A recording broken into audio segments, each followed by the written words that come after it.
Hi everyone, in front of me I've got a Galaxy A27 and let me share with you how to reset camera preferences on this device.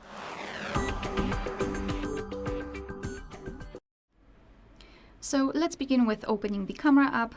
Currently we are in the standard photo mode. You can switch to the video mode. You can switch to the photo mode if you want, but it is not necessary because we will open general settings.